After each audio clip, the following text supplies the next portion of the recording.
tous, soyez comme d'habitude les bienvenus sur Monaco Info pour cette première édition de la semaine. Quels sont les titres que nous allons développer? Éléments de réponse dans ce sommaire.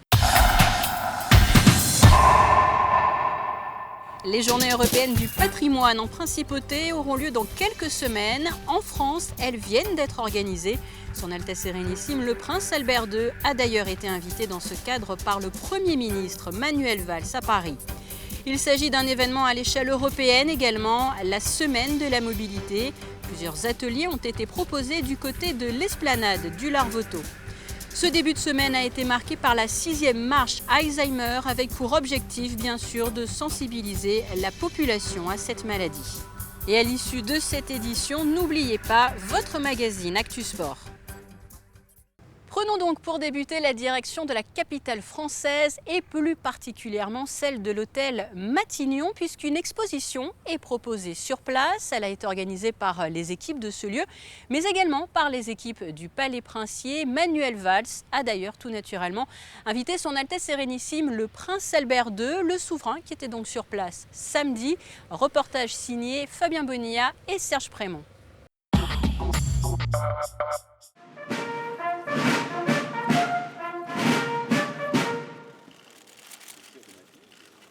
Le prince Albert II a été accueilli par le Premier ministre afin de commémorer le tricentenaire du mariage de Louise Hippolyte de Monaco avec Jacques de Goyon de Matignon le 5 septembre 1715.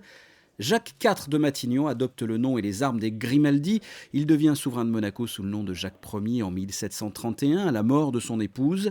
Le souverain, le Premier ministre ainsi que de nombreux visiteurs ont pu découvrir une exposition de tableaux et de documents historiques consacrés à cette période de l'histoire. Une exposition dans le Salon Rouge de l'hôtel de Matignon. La pièce maîtresse, c'est le contrat de mariage, proprement dit, qui symbolise l'alliance en elle-même. 1715, 5 septembre 1715, 4 jours après la mort de Louis XIV. C'est un contrat de mariage dans lequel toutes les clauses de l'alliance sont stipulées, c'est-à-dire la dignité de pair de France qui est transmise à l'époux, les dots, les avancements d'hoirie, et puis les signatures de tous les princes de sang, tous les princes de la cour de Louis XIV, le régent Philippe d'Orléans, les Bourbons, le prince de Condé, le prince de Condy, le duc du Maine, comte de Toulouse, qui sont les bâtards légitimés que Louis XIV a eus et qui sont aussi présents sur le contrat de mariage. Dans cette exposition aussi, la petite histoire rejoint la grande, puisque vous avez des lettres de Louise Hippolyte adressées à son mari. Donc on rentre à 3 siècles de distance dans l'intimité du couple, justement. Donc ce sont des documents exceptionnels à plus d'un titre. Cette exposition rassemble 2 maillons de l'histoire et démontre la richesse des liens entre la France et Monaco. Un retour aux sources en quelque sorte pour le souverain puisque l'hôtel de Matignon appartenait au prince de Monaco de 1725 jusqu'à la fin du XVIIIe siècle. Monseigneur aujourd'hui est sire de Matignon parce que c'est un des titres qu'il ne faut pas oublier. Donc c'est un immense honneur aussi qui est fait à la République d'avoir le prince Albert ici. Je pense que les Français qui nous visitent sont très heureux également. On leur a parlé, on leur a serré la main, on leur a dit que nous étions d'Arras et que nous connaissions un petit peu Monaco. Et c'était fort intéressant et fort impressionnant aussi de rencontrer le Premier ministre et le prince Albert. C'est incroyable faire une visite comme ça à Matignon, voir le prince et le... On est à Monaco en ce moment justement chez une amie et je pense qu'elle sera très étonnée de voir qu'on l'a rencontrée ici sur Paris aujourd'hui. Vraiment, c'est étonnant. Ouais, très étonnant. Très. On ne s'attendait pas du tout à ça ce matin. Voilà. La surprise, très bonne surprise. À la suite de la visite de cette exposition, le prince Albert II et le Premier ministre se sont rendus dans le jardin de Matignon, le plus grand jardin privé de Paris, où chaque Premier ministre y a planté son arbre. Et pendant que les 2 hommes goûtaient le miel récolté ici, un jeune garçon de 14 ans y a fait le buzz en voulant devenir calife à la place du calife. Ce jeune garçon veut devenir président de la République. Déjà, il ne veut pas devenir prince. C'est déjà une bonne chose. Et tu as raison, il faut avoir de l'ambition. Hein. Tu attends que François Hollande termine son mandat, qu'il en fasse un autre, hein, que moi je puisse en faire 2 autres, que tous les autres, et puis après tu arrives. Une visite à l'occasion des Journées européennes du patrimoine, une manifestation légèrement décalée et qui se déroulera en principauté les 17 et 18 octobre prochains. Le week-end en principauté aura lui été marqué par les nombreuses actions organisées en faveur d'une mobilité propre. Après des actions menées en gare de Monaco, de nombreux ateliers ont été proposés aux familles tout au long des journées de samedi et de dimanche avec bien sûr un objectif, celui de sensibiliser, comme nous l'explique Patricia Navarro. La mobilité, c'est l'affaire de tous et un peu comme pour le respect de l'environnement ou la lutte contre le tabagisme, il a été prouvé au fil des années que le jeune public est particulièrement réceptif et peut contribuer à la diffusion de l'information au sein des familles. C'est la raison pour laquelle cette année, les organisateurs de la Semaine européenne de la mobilité ont décidé d'accroître l'offre d'ateliers proposés aux enfants à 2 pas des plages du Larvoto. Monaco, depuis de nombreuses années, le gouvernement impulse une politique de mobilité avec plusieurs thèmes, plusieurs initiatives. Et la mobilité propre, entre guillemets, durable, sur tous les plans est vraiment favorisée à Monaco. D'où cette initiative qui perdure de montrer au plus grand nombre que ces véhicules déjà progressent, parce qu'il y a beaucoup d'innovations. Les véhicules électriques d'il y a 10 ans ne sont plus du tout les mêmes. En termes de ville durable, Monaco aussi a des atouts et un fort intérêt à développer cette mobilité électrique, puisqu'il faut quand même rappeler, on l'oublie quelquefois, que le véhicule électrique, c'est pas de bruit et c'est aussi participer à une meilleure qualité de l'air. Roller, parcours avec des objets dans les mains et la notion de challenge introduite cette année avec des courses entre enfants, parents et familles avec à la clé des prix. La sensibilisation est passée par le jeu grâce au stand installé au Larvoto. La mobilité, je dirais que ça s'apprend dès le plus jeune âge, par apprendre à marcher. Ensuite, on passe à la draisienne, au vélo, etc.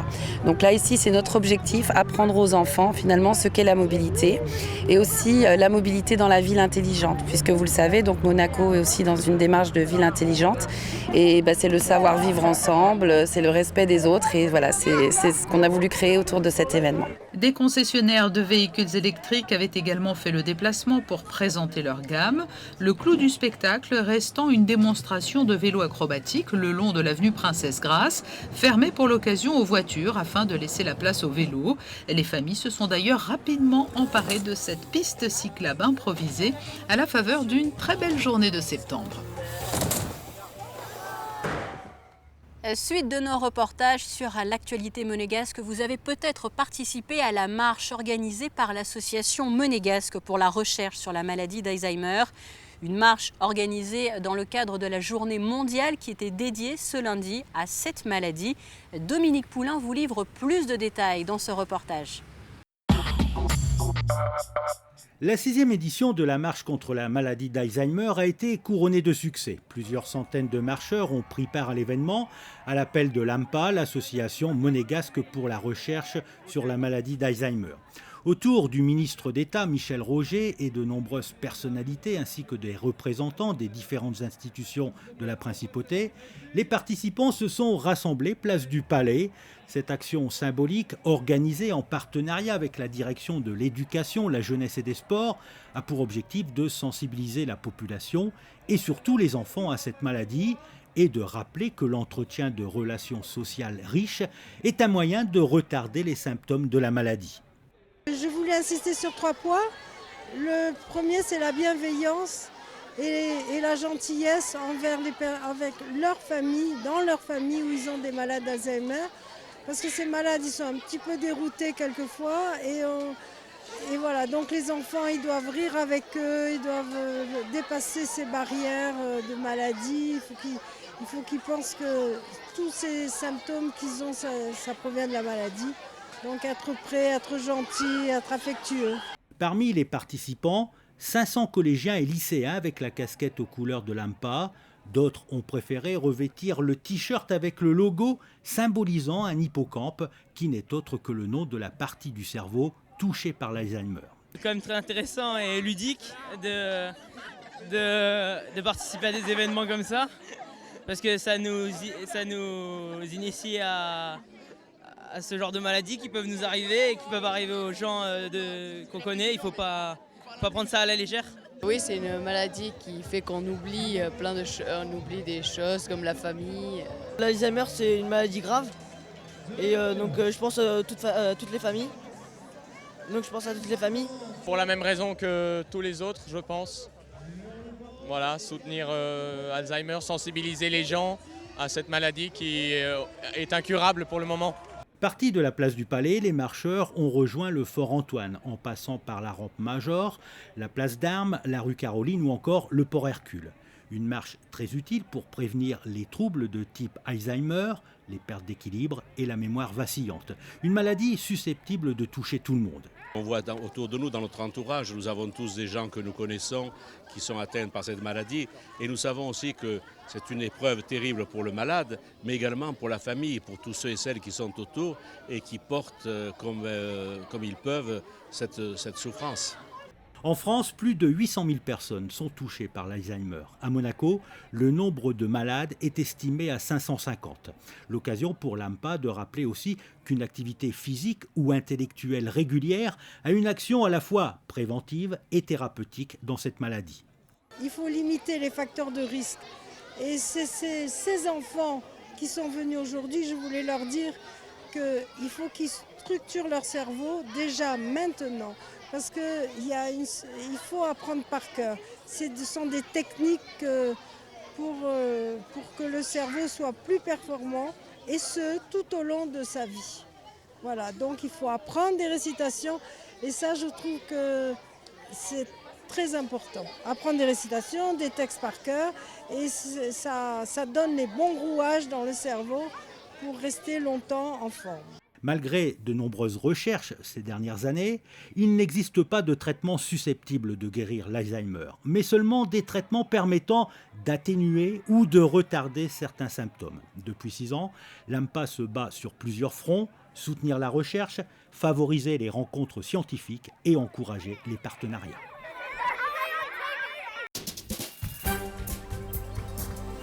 Autre information en bref et en images cette fois-ci. Samedi soir, une grande soirée caritative a été organisée sous le chapiteau Espace Fontvieille au profit de Fightheads Monaco et Sport Espoir Enfance. Soirée animée par l'association Chicken Show Dance pour la 2e année consécutive.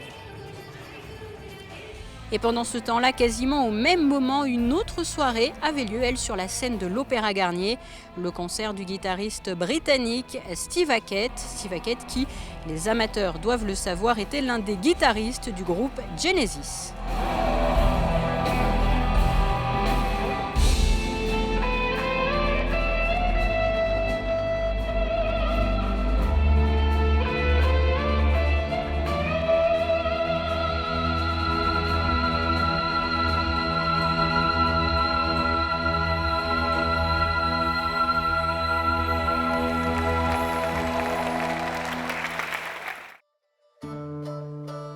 Société Générale Private Banking vous présente la météo.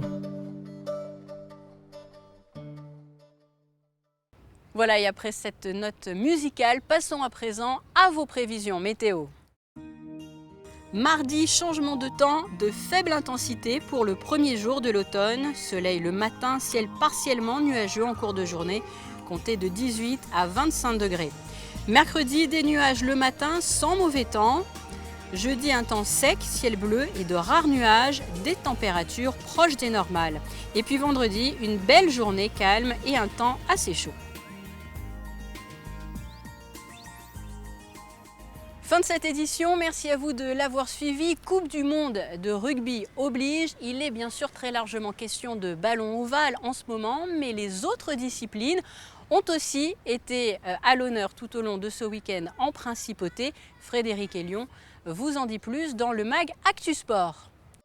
La météo vous a été présentée par Société Générale Private Banking.